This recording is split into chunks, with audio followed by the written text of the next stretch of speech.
ci leneen rek ñu wax ci ki nga xamante ne rek mooy Rangou dañ ko dégg rek mu wax ni yow maamam nga est-ce que yow da ngay confirmer loolu wala. waa Rangou. sa xarit boobu nga xam ne. déglu naa message am. ndax sa naataango bi ñuy wax Zeynab Bamba. tey liggéey Seneweb et puis en même temps di liggéey. RDV wala DTV. waaw Zeynab. alors moo doon animé émission bi. jot naa yónnee nañ am na ñu ma yónnee vidéo bi.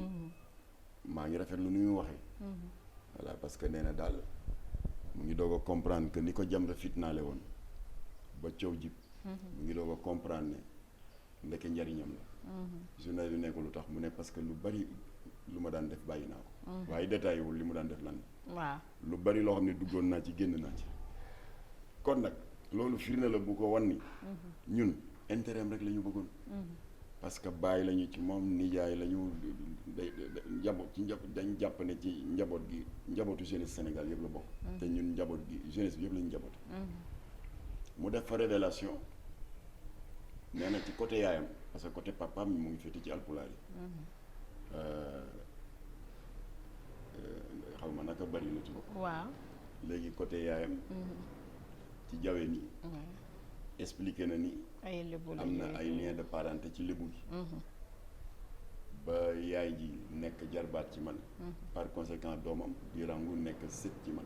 Rangou nekkoon maam Maxtaar Gueye maam la ci. micro bi micro journaliste bi ne ko ah bon. waaw mu ne ko suma yaayam a ko wax. mu ne ko waa loo nar léegi mu ne ah xanaa seeti ko rek.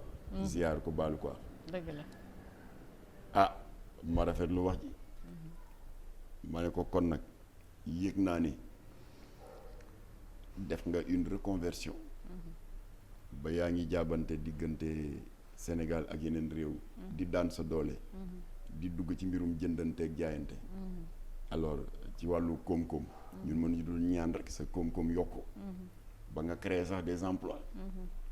di rafetlu yi tamit action bi nga def bu yàggul à la prison de camp pénal. parce que yónnee nañ ma photo yi. natt bi la daloon ba nga nekkoon foofu ci ñoom génn nga mais bàyyi nga leen xel ndax yóbbu nga fa ay dund. dëgg la ay ceeb ak i suukar. ci en plein ramadan. loolu acte bu rafet la. am na baat boo fi waxoon nii di ngay ñëw jàpp ci liggéey bi. ci Jamra. parce que déggoon nga ne Jamra ngi taxaw les veuves et les des anciens combattants yi seen bakkan rot ci guerre Golfe ba. léegi yaa ngi koy jëfe parce que li nga defoon keroog camp pénal loolu Jamra kontaan na ci dafa mel ni ñun nga ko defal.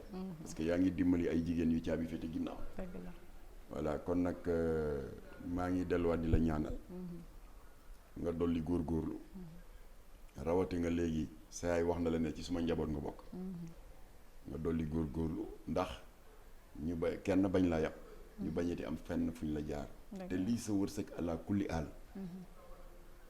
balaa nga wuy ji sa borom yàlla na yéex. comme que yàlla xës na ko bu bind fii di nga ci jot. ne da ngeen moytu di yàkkamti àdduna. ba di wut ay raccourci. xam nga loolu laa wax Aïssa Thiam bi joué rôle Mariama. ba gis nga jóge na ci mbon nga bañ ko dugaloon di ko futti. moom jóge na fa génn na fa ñii nag ñu ngay lay rek non lee tax mu jóge fa non lee tax ci parenteer bi la jaar kii ne déedéet ci bunt bi ça ne nous intéresse pas. jóge na fa. alors yéen ñaar ñëpp incha allah Jamra mu ngi leen di bàyyi xel bu baax a baax a baax. ci zahir ak ci baatin. dëgg la te balaa yàgg rek di ngeen ci xam dara amul benn problème. kon Rangou bu ñëwoon seet si la di nga ko accueillir. wax na ko nee na daf may seet si. nee na la seet si bu ñëwoon di nga ko accueillir. du 10 000 problème keroog fii la yëng. waa sa xarit boobu. 10 000 problème ala lu ko nit ñi yàqul. waaw damay doy tukkati yàmba la ma ne bàyyi leen jàmbur. moom bañ na ko ba xam nga naka laa koy woowee. xam nga moom mu ngi tudd Mouhamadane Fall. waaw surnom bi mooy 10 000 problème. 10 000 problème mais saa wu duggee fii dama koy naan ñaari loxo laa koy nuyoo ne ko Serigne Mouhamadane Fall. dëgg la ndeysaan. pour répondre ñu doon naan lu tax may wax Serigne Koukandé. kii nee naa ko Serigne Mouhamadane Fall. parce que Jamra noonu la ñuy yare. di sargal nit. di sàmmonte ak loolu suñu borom wax wala xadd karam naa bani aadama nee na man maa yëkkati doomu aadama à la seigneurie. nee na doomu aadama yi ay xalifatullahi fiir ardi lañ. ce sont mes ambassadeurs sur terre. moo tax ñun Jamra mandikat bay direeku di raam sax. bu ñu lay tàllal loxo di la yëkkati pour nga jóg.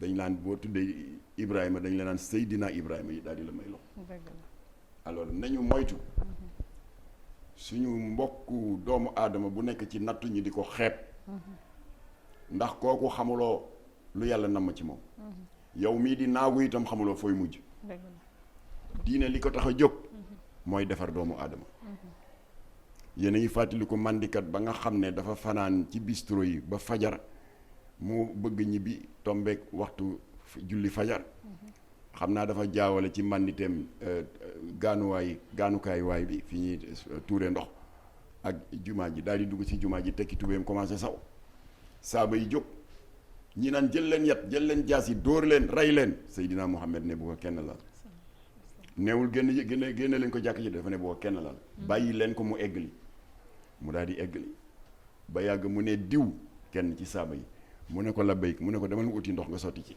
kooku uti ndox sotti ci saw bi mu daal di jeex alors léegi ba loolu jeexee mu ne leen kii mu ngi nii tuub si na ndax waa ji dafa ñëw sukk ci kanamam daal di biral shahadaat bi ashhadu an laa ilaha illallah wa ashhadu anna muhammadan rasulullah ndax li ko impressionné mooy tooñam gu rëy gi mu def ak Seydina Mohamed yërmande gi mu dawal mu neen kii yaa quelques minutes yeneen ko bëggoon rey léegi mu ngi nii dugg na ci umma bi xëy na ëllëg mu indi jabaram xëy na mu ngi nii doomam kon nag l'islam loolu ko tax a jóg di defar nit waaye bu fekkee penc mi ndax ñun ñëpp fi bokk matandi kenn si ñun matul bu fekkee ku nekk ci nattu rek nga seppi sànni géej jël tukkat yàmbaay yi sànni géej naan ko sàngara yi sànni géej franc-maçon yi sànni géej góor jigéen yi sànni géej naafeq yi sànni géej njaalookat yi sànni géej lekkkatu alalu mbooloo yi détournement de sànni kon luy def fii lu fi des yàlla sax doxewul noonu moom voilà mu nga xam ne moo ñu kon nag nii ma accueillir 10 000 problèmes keroog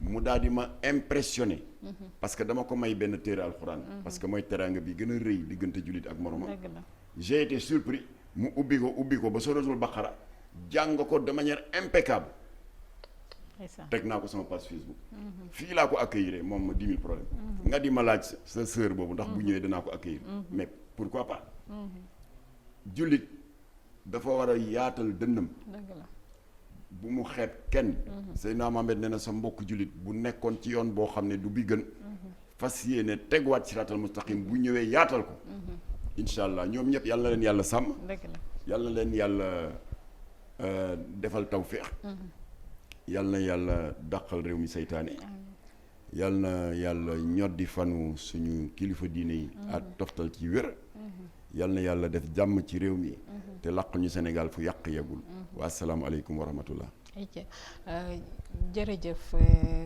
mbokk yi comme ni ngeen ko gisee ñu seqoon ak waxtaan rek ki nga xamante ne mooy Mame Makhtar Gueye bu Jamra tey moom laa dalaloon rek waxtaan ak moom waxtaan bu am solo boobu nee naa leen moom waxtaan ak moom saa su nekk rek njëriñ la ci ñëpp ñi nga xamante ne rek ñu ngi teewlu li nga xamante ne rek mooy émission bi di leen jaajëfal bu baax a baax nag di leen wax rek beneen yoon ñu ñëwaat ak yéen rek ci jotaay yu mel ni yu am solo yi nga xam ne rek tàmm ngeen ko di ko seetaan fi nga xamante ne rek mooy Infos Rewmi ñu ngi leen di jaajëfal bu baax di leen wax rek beneen yoon lay doon di jaajëfal ki nga xamante ne rek mooy Fallou Mbaye sama caméraman maa ngi koy jaajëfal bu baax di jaajëfal ñëpp jërë ngeen jëf ba beneen yoon merci beaucoup